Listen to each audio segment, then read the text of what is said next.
News 18 पूरे भारत में लगातार कोरोना वायरस से जुड़ी खबरें आप तक पहुंचा रहा है। देश में 21 दिन का लॉकडाउन है और आप भी इन नियमों का पालन करें और खुद को सुरक्षित रखें, और इसके लिए आप घर में ही रहें। न्यूज 18 इंडिया हर घंटे कोरोना बुलेटिन भी आप तक पहुंचा रहा है। लॉकडाउन के दौरान देश में 10 करोड़ लोग रोज न्यूज 18 देख रहे हैं। न्यूज 18 पर भरोसा रखने के लिए हम आप तमाम करोड़ों दर्शकों का धन्यवाद अदा करते हैं। उधर चंडीगढ़ में कर्फ्यू और लॉकडाउन के दौरान सड़क पर निकल रहे लोगों पर अब चंडीगढ़ पुलिस ने सख्ती दिखानी शुरू कर दी है। चंडीगढ़ में जगह जगह सड़क पर निकल रही गाड़ियों को रोका जा रहा है, उनसे पूछताछ की जा रही है। जो लोग मुनासिब जवाब नहीं दे रहे हैं, पुलिस उन्हें घर वापस जाने की चेतावनी दे रही है। चंडीगढ़ में कर्फ्यू और लॉकडाउन के दौरान चंडीगढ़ पुलिस लगातार सख्ती कर रही है। चंडीगढ़ की सड़कों पर जो भी लोग निकल रहे हैं उनसे पूछा जा रहा है कि आखिरकार क्या वजह है कि आप अपने घरों से बाहर निकले हैं। कोई उचित कारण बता पा रहा है तभी उसको आगे निकलने की परमिशन दी जा रही है। सख्ती इसलिए की जा रही है कि लोग लॉकडाउन के नियमों का पालन नहीं कर रहे हैं, अपने घरों से बेवजह बाहर निकल रहे हैं। जबकि चंडीगढ़ पुलिस का कहना है कि जब तक आपको कोई बहुत इमरजेंसी वाला काम ना हो, कोई ऐसी ज़रूरत ना पड़ जाए कि आपका घर से बाहर निकलना ज़रूरी है, तब तक आप घर से बाहर ना निकलें। चंडीगढ़ में अगर आप निकलेंगे तो इसी तरह चंडीगढ़ की सड़कों पर पुलिसकर्मी दिखाई देंगे। सड़क के बीचों बीच वो खड़े हैं और लगातार ये पता कर रहे हैं कि लोग आखिरकार अपनी गाड़ियां लेकर सड़कों से क्यों गुजर रहे हैं, क्या वजह है। जो ज़रूरी सामान की गाड़ियां हैं, जैसे अभी देखिए फल और सब्जी की एक गाड़ी थी, उसको जाने दिया गया है, जबकि दूसरी गाड़ी को रोक दिया गया है। तो ये चंडीगढ़ पुलिस की कोशिश है। वो लगातार ये प्रयास कर रहे हैं कि किसी भी हाल में जो कर्फ्यू और लॉकडाउन के नियम तय किए गए हैं केंद्र सरकार के द्वारा, उनका चंडीगढ़ में उल्लंघन ना हो। कोरोना वायरस को फैलने से बचाने के लिए अब कुत्तों की मदद ली जा रही है, या ली जा सकती है। जानकारी के मुताबिक लंदन की एक संस्था वैज्ञानिकों के साथ मिलकर कुत्तों की मदद से कोरोना वायरस पीड़ितों की पहचान करने की कोशिश में जुटी, जिसके लिए ये लोग कुत्तों को विशेष ट्रेनिंग दे रहे हैं ताकि कुत्ते किसी इंसान को सूंघकर यह पता लगा सकें कि उसे कोरोना वायरस है या नहीं। इससे पहले कैंसर और मलेरिया जैसी बीमारियों की पहचान के लिए भी कुत्तों की मदद ली जाती रही है। बताया गया कि 6 महीने की ट्रेनिंग के बाद ये कुत्ते कोरोना वायरस पीड़ित की पहचान कर सकेंगे। माना जा रहा है कि अगर ये कोशिश कामयाब होती है तो कोरोना वायरस पीड़ित की पहचान तेजी से की जा सकेगी। साथ ही दुनिया भर में कोरोना वायरस जांच करने वाली किट की कमी से भी आसानी से निपटा जा सकेगा। वहीं गृह मंत्रालय ने सभी राज्यों और केंद्र शासित प्रदेशों को निर्देश दिया है कि वो बेघर लोगों और दिहाड़ी मजदूरों को राहत बचाव की सामग्री, दवा, कपड़े और दूसरी तमाम जरूरत की चीजें तत्काल मुहैया कराए। इसके साथ ही साथ गृह मंत्रालय ने राज्यों को रास्ते में फंसे हुए लोगों तक भी तत्काल मदद पहुंचाने के निर्देश दे दिए हैं।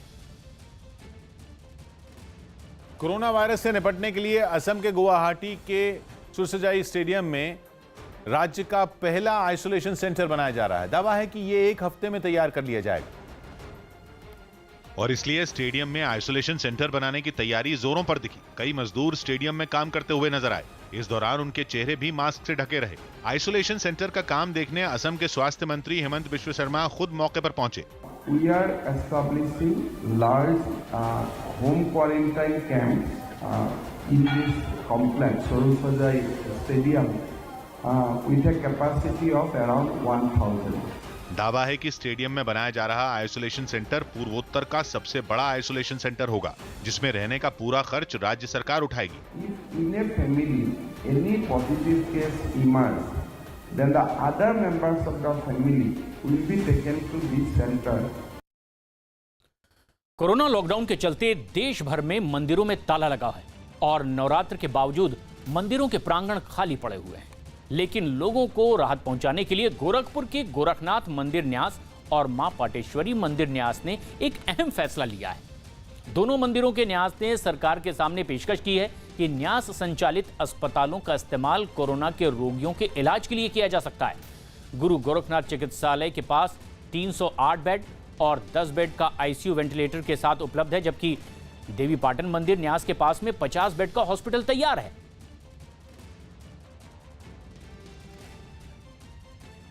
बेंगलुरु के 2 डॉक्टरों ने कोरोना वायरस की वैक्सीन बनाने का दावा किया है, जिसे मंजूरी के लिए सरकार के पास भेज भी दिया गया है।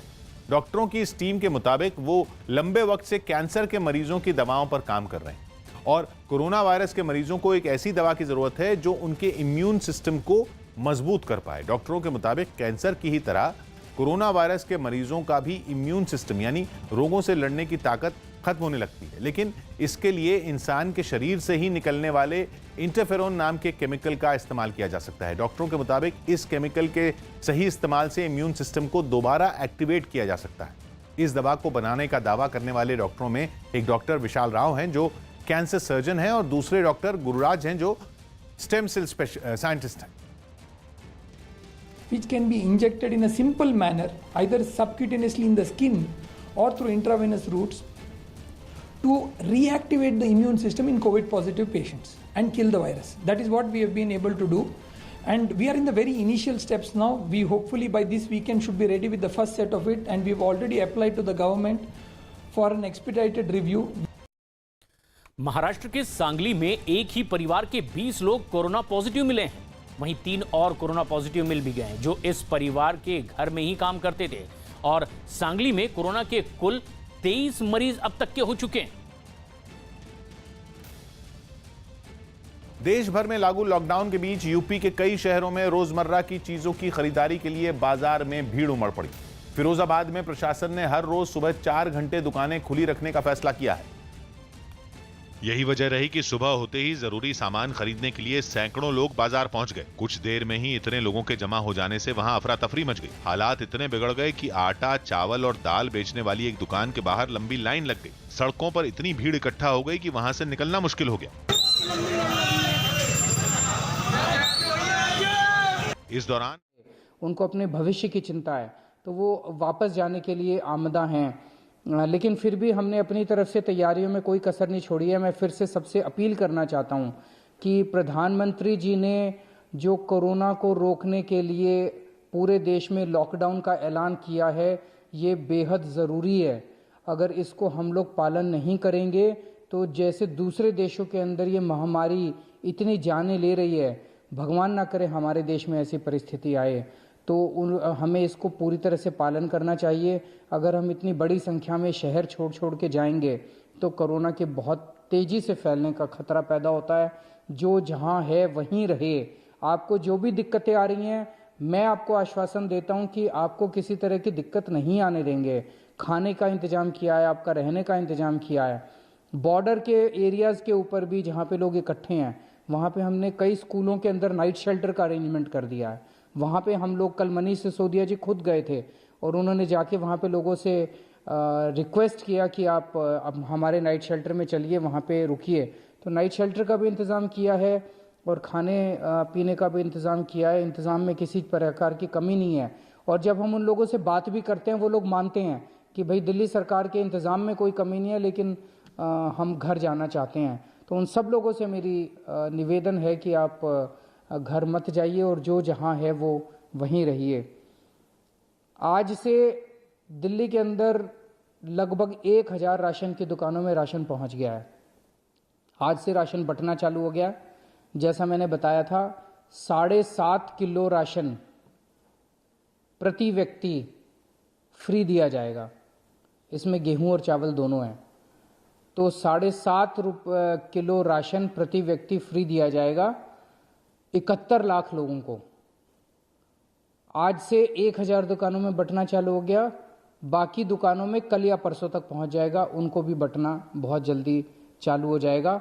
और हर दुकान में मेरी रिक्वेस्ट है, ये हर एमएलए का एक रिप्रेजेंटेटिव रहेगा जो इंश्योर करेगा कि सोशल डिस्टेंसिंग मेंटेन हो और सब लोगों को अच्छे से पूरा राशन मिले। कल हम लोगों ने सुना कि यूके के प्रधानमंत्री बोरिस जॉनसन, उनको भी कोरोना पाया गया। यूके के हेल्थ मिनिस्टर, उनको भी कोरोना पाया गया। यूके के प्रिंस चार्ल्स, उनको भी कोरोना पाया गया। हम ये समझ सकते हैं कि कोरोना कितनी तेजी से पूरी दुनिया के अंदर फैल रहा है।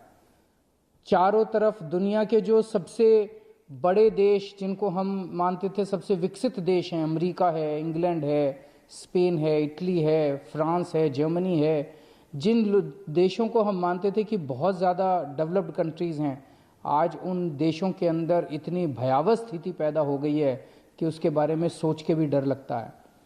आज सुबह एक देश के नाम मैं नहीं लूँगा, एक देश के डॉक्टर का मैं सोशल मीडिया पे देख रहा था, जो ये कह रहे थे कि इतने ज़्यादा लोग, और वो विकसित देश का बता रहे थे, बहुत बड़ा जो डेवलप्ड कंट्री है उसके डॉक्टर बोल रहे थे कि इतने ज़्यादा उनके यहाँ लोग बीमार हो गए हैं, अस्पतालों के अंदर वेंटिलेटर इतने कम हो गए हैं, अस्पतालों के अंदर बेड इतने कम हो गए हैं कि अब उन्होंने अपने बुजुर्गों के वेंटिलेटर हटाने चालू कर दिए हैं ताकि जवान लोगों को ज़िंदा बचाया जा सके, और बुज़ुर्गों को इंजेक्शन देके बेहोश कर दिया है ताकि वो उनका इलाज नहीं करा पा रहे अब वो लोग। तो इतने ज़्यादा लोग बीमार हो गए हैं। तो दूसरे देशों से सीख के हम लोगों को इस लॉकडाउन को सक्सेसफुल बनाना है। हम लोगों को अपने अपने घरों में रहना है, जो जहाँ है वो वहीं रहे, ताकि लॉकडाउन से मैं समझ सकता हूँ कि बहुत सारी दिक्कतें आ रही हैं, लोगों को बहुत सारी परेशानियाँ हो रही हैं, लेकिन ये सारी परेशानियों को अगर भुगत लेंगे तो इस बीमारी से हम सब लोग बच सकेंगे। बहुत शुक्रिया। दिल्ली के मुख्यमंत्री अरविंद केजरीवाल ये कहते हुए कि जो लोग शहर से गांव की ओर लगातार पलायन कर रहे हैं, गांव जाना चाह रहे हैं, कृपया वो ऐसा ना करें। इसी हालत पर काबू पाने के लिए लॉकडाउन किया गया है, जिसका पालन करें। कोरोना वायरस के खतरे की वजह से चेन्नई में एक जोड़े ने सोशल डिस्टेंसिंग का ध्यान रखा और शादी के समारोह में पूरी सतर्कता बरती। आमतौर पर शादियों में काफी तादाद में लोग जुटते हैं, लेकिन कोरोना के फैलने के डर से इस शादी में केवल घर के खास रिश्तेदारों को ही बुलाया गया। साथ ही इस बात का भी ख्याल रखा गया कि वहां साफ सफाई की पूरी व्यवस्था हो। शादी की जगह पर पहुंचे मेहमानों के हाथों की सफाई के लिए वहां सैनिटाइजर का इंतजाम भी किया गया। इस जोड़े की शादी में सभी लोग एक दूसरे से दूरी बनाकर बैठे भी नजर आए। कोरोना क्लोज टू 20 पीपल्स मट वच्चे like simple we have to finish it. Lockdown के दौरान सारे बंदोबस्त के बीच पूरे रीति रिवाज से इस जोड़े ने शादी रचाई। लेकिन लॉकडाउन के बीच मुंबई क्राइम ब्रांच ने बड़ी कार्रवाई की है। वहां के माहिम इलाके में छापा मारकर कालाबाजारी के लिए जमा किए गए सैनिटाइजर की 5000 बोतलें जब्त कर ली गई है। कालाबाजारी करने वाले 2 आरोपियों को गिरफ्तार भी किया गया है। इससे पहले क्राइम ब्रांच 14 करोड़ का मांस भी यहां बरामद कर चुकी है। कोरोना से बचने के लिए मुस्लिम धर्मगुरुओं ने लोगों से जुमे की नमाज घरों में अदा करने की अपील की। लॉकडाउन के दौरान होने वाली पहली जुमे की नमाज पर दिल्ली की जामा मस्जिद बंद रही और वहां केवल मस्जिद के स्टाफ और उनसे जुड़े लोगों ने नमाज पढ़ी। इसके अलावा दिल्ली के दूसरे इलाकों में भी पुलिस ने लोगों को मस्जिद जाने से रोका और वापस उनके घर भेज दिया। वहां के जामिया नगर इलाके में पुलिस ने लाउडस्पीकर के जरिए लोगों से घरों में रहने की अपील की। साथ ही मस्जिद के बाहर मुस्लिम समुदाय के लोगों को जानकारी देने के लिए नोटिस भी चिपकाया गया। हैदराबाद की मक्का मस्जिद के गेट पर भी पुलिस ने ताला लगा दिया और वहां कड़ी सुरक्षा नजर आई। श्रीनगर की मस्जिद में भी सन्नाटा पसरा रहा और वहां के गेट पर ताला लटका नजर आया। इससे पहले मुस्लिम धर्मगुरुओं ने लोगों से घरों में रहकर नमाज अदा करने की अपील की। सभी लोग अपने घरों में ही नमाज अदा करेंगे। नमाज पढ़ना फर्ज है। नमाज मस्जिद में जाके पढ़ना सुन्नत है, लेकिन अगर तुम्हारी जान बचे और दूसरों की जान बचाई जाए, ये फर्ज है। साथ ही बीजेपी नेता शाहनवाज हुसैन ने भी घर में नमाज अदा की और लोगों को भी ऐसा ही करने का संदेश दिया। मेरी आपसे अपील है कि जो आप 5 वक्त की नमाज अदा करते हैं वो घर में अदा करें। कोरोना वायरस पूरे मुल्क के लिए बड़ा खतरा है। बिहार के अररिया में पुलिस अनोखे अंदाज में लोगों से घरों के अंदर रहने की अपील कर रही है। वहां लॉकडाउन का पालन करने के लिए पुलिस के जवान हाथों में पोस्टर लेकर लोगों से अपील कर रहे हैं कि वो कोरोना के खतरे से बचने के लिए घरों के भीतर ही रहें।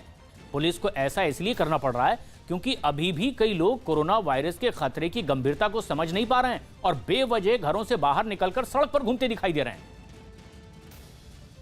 लॉकडाउन के दौरान एक घर में अकेली फंसी गर्भवती महिला को यूपी पुलिस की मदद मिली तो उसने न केवल दिल खोलकर पुलिस के अच्छे काम की तारीफ की, बल्कि अपने बेटे का नाम मदद करने वाले पुलिस अफसर के नाम पर रख दिया। और जैसे ही ये खबर फैली कि एक मुस्लिम महिला ने अपने बच्चे का नाम हिंदू पुलिस अफसर के नाम पर रखा है, तमन्ना खान के फोन की घंटियां बजने लगी। ऐसे में तमन्ना ने सोशल मीडिया पर अपनी पूरी कहानी साझा की। बहुत सारे लोगों के मेरे पास कॉल्स आ रहे हैं ये पूछने के लिए कि क्या आपने सच में अपने बेटे का नाम रणविजय रखा है। तो मैं आप लोग को बता दूं कि हाँ, मैंने अपने बेटे का नाम रणविजय खान रखा है। Here is a junior Ranvijay. Bareilly की रहने वाली तमन्ना खान के पति काम की तलाश में नोएडा में थे और अचानक लॉकडाउन के ऐलान से उनके लौटने के रास्ते बंद हो गए। इस बीच तमन्ना के बच्चे के जन्म की तारीख आ गई और उसका दर्द बढ़ने लगा। सारे रास्ते बंद देख घर में अकेली फंसी तमन्ना ने सोशल मीडिया के जरिए पुलिस से गुहार लगाई। मैं आप सब लोगों से हाथ जोड़ के निवेदन करती हूँ, प्लीज़ मेरे हस्बैंड को बरेली तक सही सलामत पहुँचवा दीजिए, मुझे उनकी ज़रूरत है। तमन्ना की आवाज बरेली पुलिस तक पहुंची और बरेली पुलिस ने नोएडा पुलिस से संपर्क कर फौरन मदद की अपील की। Commissioner police Noida mister Alok Singh sir और एडिशनल डीसीपी नोएडा रणविजय कुमार ने व्यक्तिगत रुचि लेके इसमें मिस्टर अनीस खान से संपर्क किया गया और वहां से भेजा गया। बरेली और नोएडा पुलिस की मदद से अनीस पत्नी के पास पहुंच गए और अस्पताल में तमन्ना ने बेटे को जन्म दिया। खुशी के इन पलों में तमन्ना का परिवार यूपी पुलिस को नहीं भूला। प्रधानमंत्री नरेंद्र मोदी ने पुणे के नायडू अस्पताल की एक नर्स छाया से बात की है। पीएम मोदी ने फोन करके अस्पताल की नर्स छाया से बातचीत की और कोरोना के खिलाफ लड़ाई में उनकी हौसला अफजाई भी की। नर्स छाया ने यह जानकर हैरानी भी जाहिर की और पीएम मोदी ने खुद उन्हें फोन किया है। लेकिन छाया नायडू अस्पताल में 20 सालों से काम कर रही है। पीएम मोदी ने उन्हें फोन करके देश भर में कोरोना के मरीजों की सेवा में लगी नर्सों की सराहना की और कहा कि सभी नर्सें बहादुरी से अपने कर्तव्य का पालन कर रही हैं। Hello sir. नमस्ते sister Chhaya. Thank you sir. नमस्ते। कशा आहात? आम्ही ठीक आहे सर। तुम्ही स्वतःची काळजी नीट घेत आहात ना? हो सर। अब बताइए, आप अपने परिवार को अपनी सेवा भाव के प्रति कैसे आश्वस्त कर पाई, क्योंकि आप तो बिल्कुल जी जान से इन दिनों सबकी सेवा में लगी हुई हो सर। तो परिवार को भी चिंता होती होगी। होती है ना, लेकिन जो चिंता है, लेकिन चिंता तो करनी होती है, लेकिन काम तो करना पड़ता है सर। सेवा देने की है, इसीलिए वो हो जाता है थोड़ा सा, ऐसा कुछ नहीं है। जब पेशेंट आते हैं तो बड़े डरे हुए आते होंगे। हाँ, बहुत डरे होते हैं। एडमिट किया तो डरते हैं, लेकिन हम क्या करते हैं सर, उनको जाके बात करते हैं उनसे कि डरने का नहीं, कुछ नहीं होने वाला, आपका रिपोर्ट अच्छा आएगा और पॉजिटिव आया तो भी कुछ डरने की बात नहीं है। ये हॉस्पिटल में तो अभी 7 पेशेंट अच्छे होकर चले गए हैं और जो 9 पेशेंट है वो तो बहुत अच्छे हैं। वही बताते हमको कि पॉजिटिव आया तो भी कुछ नहीं है, डरने की बात नहीं है, डरने का तो नहीं है। हम उनके जाके उनको दवाई देती है, सब बातचीत करते हैं तो उनको थोड़ा सा अच्छा लगता है, लेकिन डर तो मन में रहता है उनका, लेकिन हम वो डर निकालते हैं। बात अच्छी तरह बात करते हैं जाने के बाद, उनके हॉस्पिटल में एडमिट करने के बाद। पेशेंट के परिवार जरा नाराजगी व्यक्त करते होंगे क्योंकि बड़ा सबको चिंता रहती है कि नहीं, पेशेंट के परिवार को तो अंदर नहीं आने देते ना सर। हाँ, सिर्फ पेशेंट क्वारंटाइन है ना, तो उनसे तो बात नहीं होती। हाँ, पेशेंट के परिवार को मत आने दो। नहीं, किसी को अंदर तो नहीं आने देते ना, हमारा स्टाफ और जो पेशेंट है उनको ही अंदर आते थे, और सब हॉस्पिटल क्वारंटाइन है ना। हाँ। आप इतने दिनों से लगी हुई हो और पूरी अस्पताल कोरोना वायरस के लिए आप लोगों ने समर्पित कर दिया है, तो देश भर की और जो हमारी बहनें काम कर रही है या नर्सिंग क्षेत्र में जो भाई लोग काम करते हैं, तो सिस्टर छाया से जरूर वो सुनना चाहेंगे कि उनके लिए आपका क्या संदेश है। उनके लिए ये हॉस्पिटल के लिए ना, डरने का नहीं, काम करने का, और ये कोरोना जैसी बीमारी उनको भगाने का है और देश को जिताने का है। ये ब्रीद वाक्य चाहिए हमारा हॉस्पिटल का। ये चलिए सिस्टर, मेरा आपको बहुत शुभकामनाएं। आप जिस हिम्मत से जुटी हुए हैं, और आपकी तरह देश की लाखों हमारी सिस्टर अस्पताल में हैं, नर्सिंग स्टाफ है, पैरामेडिकल स्टाफ है, डॉक्टर्स हैं, जिस प्रकार से एक तपस्वी की तरह लोगों की सेवा कर रहे हैं, मैं आपका बहुत बहुत अभिनंदन करता हूं और मुझे अच्छा लगा आपके अनुभव सुन करके। धन्यवाद जी। सर, एक आपको ये हमारे हॉस्पिटल और मैं हमारा पूरा हॉस्पिटल का स्टाफ आपके लिए आदरणीय आपको ये करता है, सैल्यूट मारता है कि तुमने ये किया, हमारे इतने छोटे से देश के छोटे से हॉस्पिटल में हमारी ये किया पूछताछ की, इसके लिए हमारा पूरा स्टाफ आपका तहे दिल से आभारी हो। प्रधानमंत्री नरेंद्र मोदी ने कोरोना वायरस के खिलाफ जारी लड़ाई के लिए लोगों से खुद अब खुल करके दान करने की अपील की है। पीएम मोदी ने ट्वीट किया और लिखा, वो पीएम केयर फंड में दान करें। अमिताभ सिन्हा हमारे सहयोगी फोनलाइन पर मौजूद हैं। अमिताभ, अब सीधे प्रधानमंत्री मोदी ने लोगों से अपील की है कि खुलकर दान करने की जरूरत है इस विपदा की घड़ी में। क्या कहने की कोशिश है इस ट्वीट के जरिए? देखिए, दो चीजें साफ हैं कि एक तो पूरा देश जानता है कि थोड़ा मेडिकल सिस्टम हमारा थोड़ा पीछे है पश्चिमी देशों के, तो हमें बहुत सारे सिस्टम्स लेने की जरूरत है। वेंटिलेटर्स की कमी है, जो सेफ्टी किट्स है उनकी कमी है, तो तमाम चीज़ों की खरीद भी करनी है, मंगवाने भी हो तो पैसे की जरूरत पड़ेगी।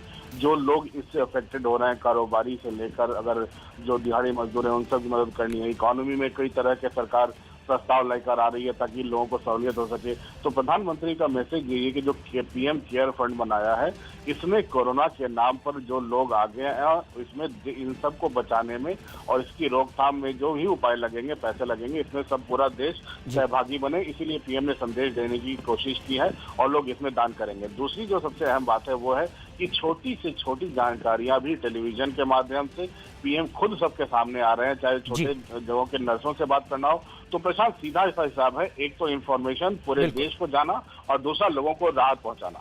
तो पीएम मोदी ने खुद पीएम केयर्स फंड में खुलकर दान करने की अपील लोगों से की।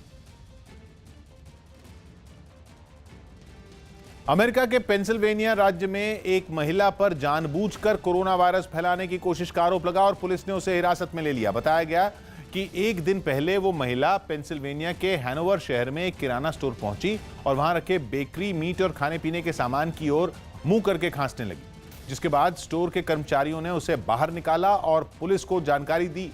इसके बाद स्टोर में रखे करीब $35,000 यानी भारतीय रुपयों में 26 लाख रुपए से ज्यादा का सामान कूड़ेदान में डाल दिया गया और पूरे स्टोर को सैनिटाइज किया गया।